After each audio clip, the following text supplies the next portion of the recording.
we got the strings on this Prime Rize.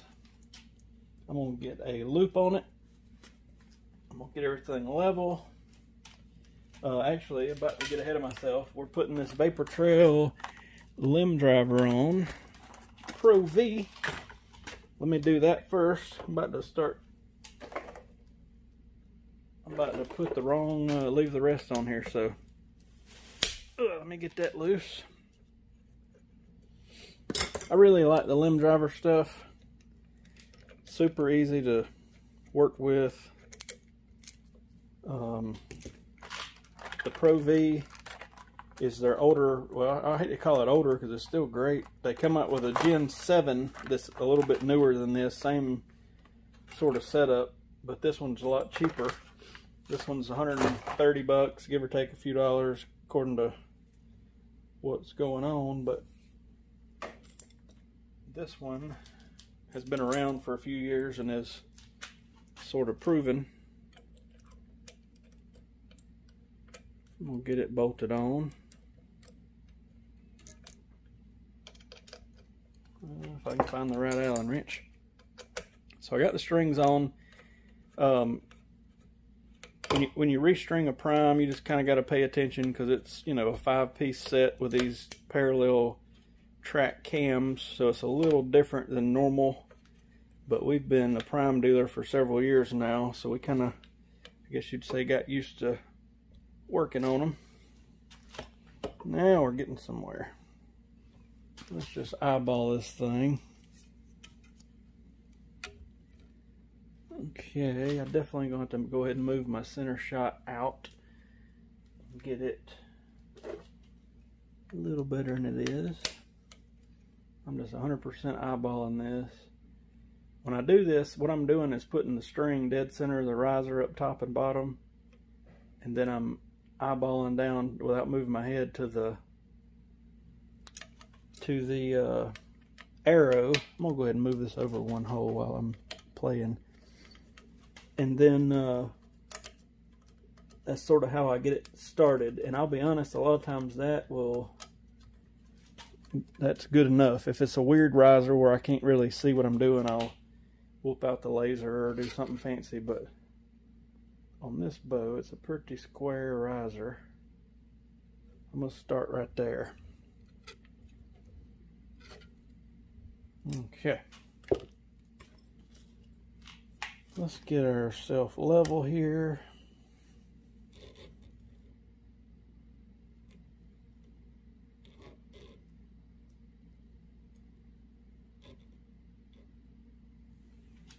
And let's get our arrow level. That's where I always start, is dead level, and everything dead center shot right down the middle, and then make minor tweaks from there. Let me grab a lighter. I've heard people say when they tune a Prime, I've read, not really had people come in and tell me, that they will tune it by putting a twist or two extra in one side of the, what I call the yoke string, top and bottom, but that don't work, because after a few shots, that twist works its way through the barrel. Let me show you what I'm talking about. If you were to twist one of these on one side, after a few shots, that twist works its way through the barrel and it equals back out. So that, I've seen people say that, and they're crazy. So you tune it pretty much like you would a binary type cam system on a, you know, like on an Elite or something like that.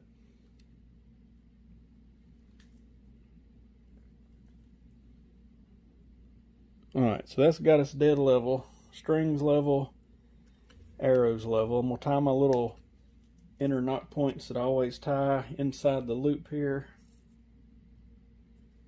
I'm going to put the loop on. I'm going to line up his old string, get the peep tied in, and then we're going to go check the cam timing.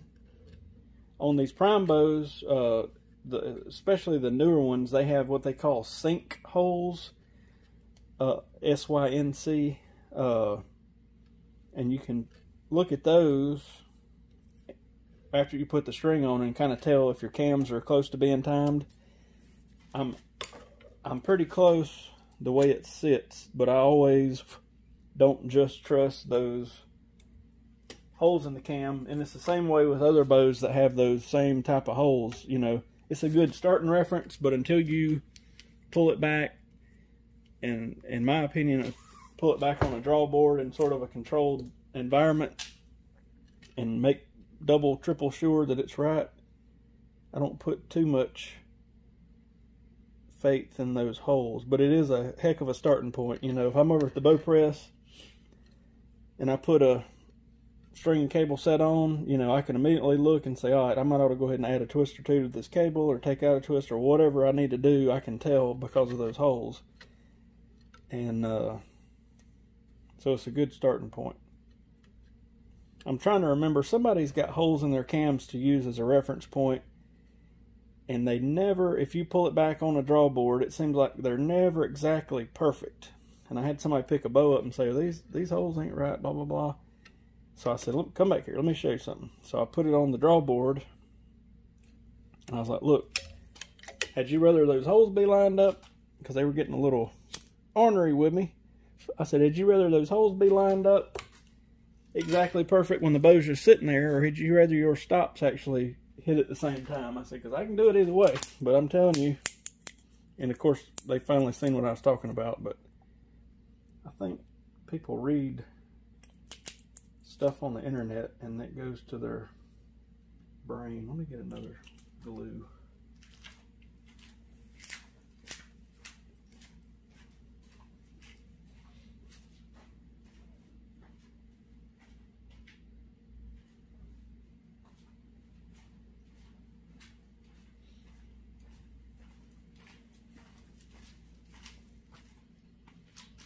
So I just put a tiny dot of glue where these are tied at, because I don't get it on the center serving, so I could take these back off later and not have to reserve the center serving. But I do this because I've had knocks sort of be abrasive to this serving, and it'll, after a while, it'll want to untie those little knots. So that's why I do that.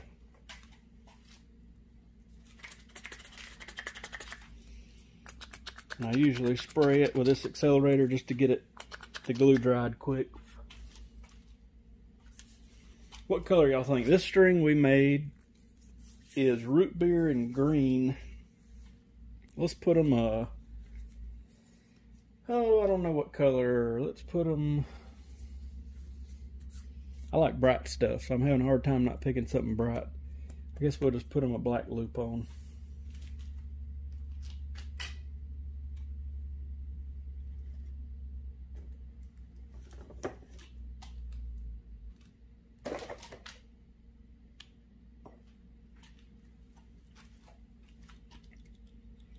Thank y'all for watching. If it's your first time watching, the channel has a plethora of archery junk on it, from bow restrings to, we do a live feed on Thursday nights at 6:30 and just talk about whatever, and we have a podcast that comes out on Tuesday, and we kind of answer questions and talk about current stuff going on.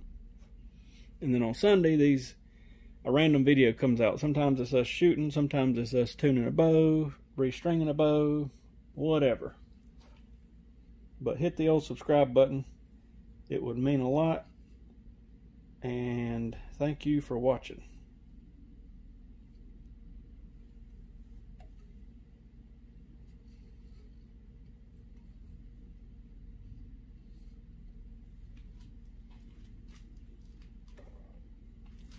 This bow has got a little bit different story than most. This guy's got like 4 different arrows he's wanting to try to shoot out of this bow. Alright, so we're going to tune it to 1, and then when he comes back with all his arrows, we're just going to kind of see what the rest of them do.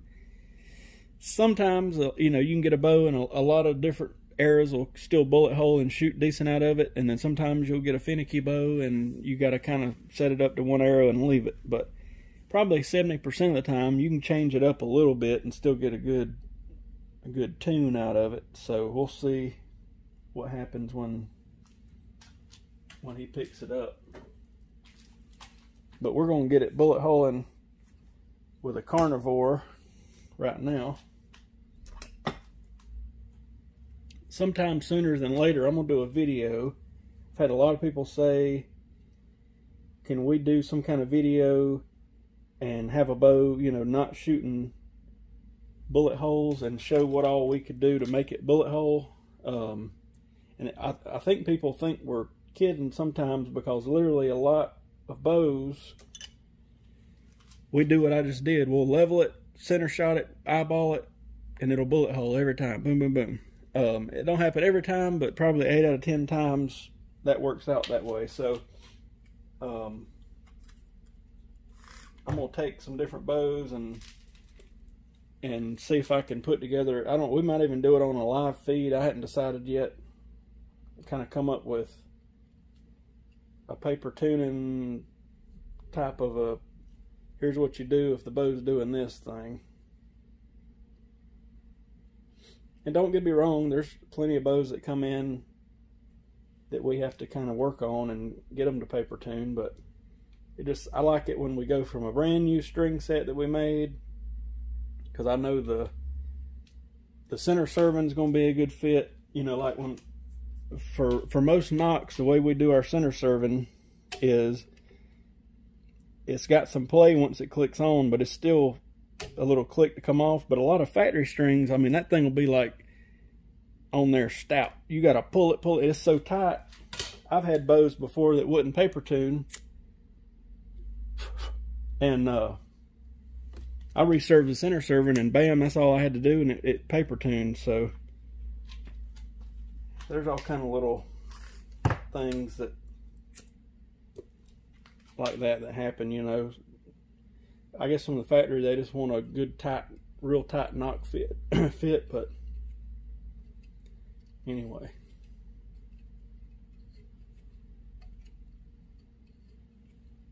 get this peak tied in here.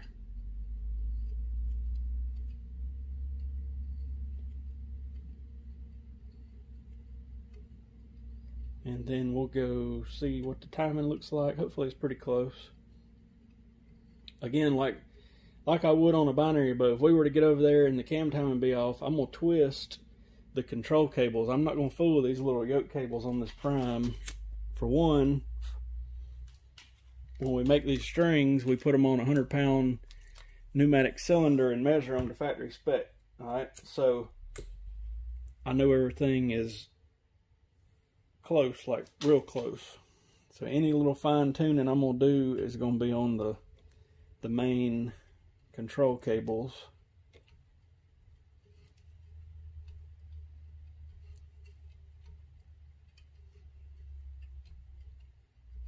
And then the draw stops are set sort of to the max let off. So I'm sure I'm gonna leave those where they are, because I'm sure he has it like he wants it. But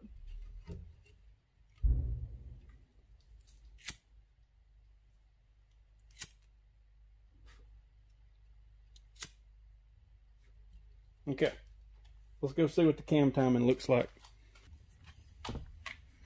Here we go. Let's see what we got going on here. So it's a 65-pound bow maxed out. It just maxed out. I doubt you can see it on here, but it maxed out at 65.2, so that's a good sign. I've already checked our brace height and our axle to axle, and it was looking good. I'm running the camera myself, but it looks like our cams are pretty much where they need to be. I'm gonna flip the bow around. The stops are on opposite sides on these cams, so you kind of gotta maneuver it to see the whole thing. Our max poundage was 65.5, so that's perfect.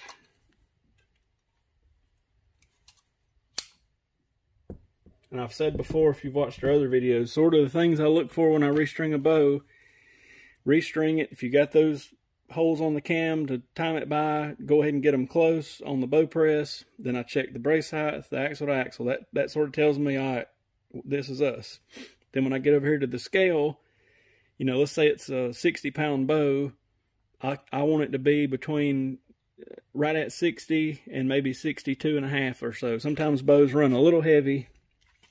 And with some of the primes, I've even it'll have them on the it'll have it on the limb sticker when they come in. They'll be rated at, like, if it's a 70-pound bow, it'll say like 73. Oh yeah, our timing couldn't be any better. So I hadn't got to twist anything. That's good. So that's the first stuff to check. And that'll let you know. You know, if we were to have pulled this bow back and it's a 65-pound bow, let's say it maxes out at 72 pounds, I'd have said, whoa, our cable, something's wrong with the cables. They're way too short or their string's way too long. Let's back up. And I'd have went back and checked brace height, axle to axle, and seen what, you know, what it told me.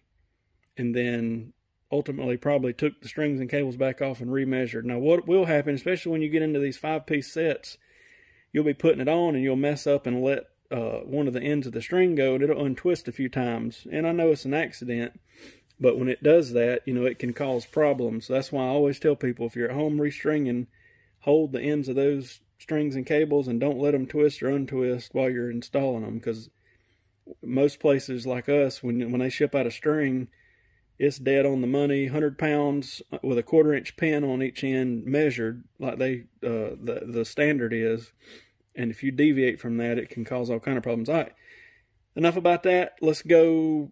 We're good to go to the paper tuner, so I'll meet you over there.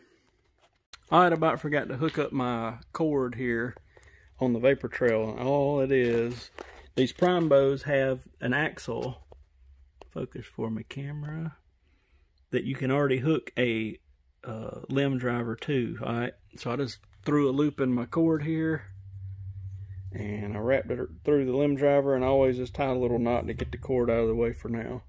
Let's go paper tune it. Okie dokie, here we go. We got a Prime Rize, 65 pounds, 29-inch draw, shooting a Black Eagle Carnivore 300. Again, he's got a bunch of arrows he's wanting to play with. This is what I got. And we're going to tinker with it when he comes back.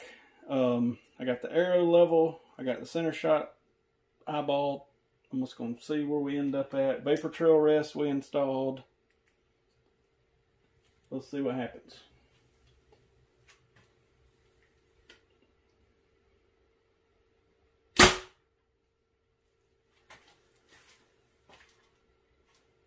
It looks pretty spiffy. Just where it's at. Let me show you what we got going on. Let me pick this up. I don't know how well I'm in focus. It don't look bad. So I'm going to leave it alone. Play with his other arrows. We will chronograph it. Just to let you know what this bow's shooting on 65 pounds. Let me go. I'm going to weigh the arrow real quick for you. Alrighty. I weighed the arrow. It's a 375 grain arrow. Let's see what she does. 65 pounds, 29-inch draw, Prime Rize.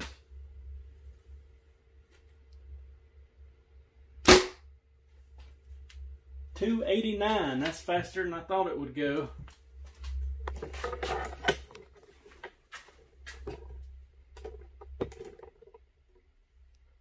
So there's the Prime Rize. Got her tuned up, ready for the customer to come play with. Give us a call if we can do anything for your bow, 864-735-8484. Prime bows, we've been a dealer for several years now. We've tuned plenty of them, restrung plenty of them, so let me know how we can help you. You can also email us at archeryshack@gmail.com. Look forward to seeing you all on my next video.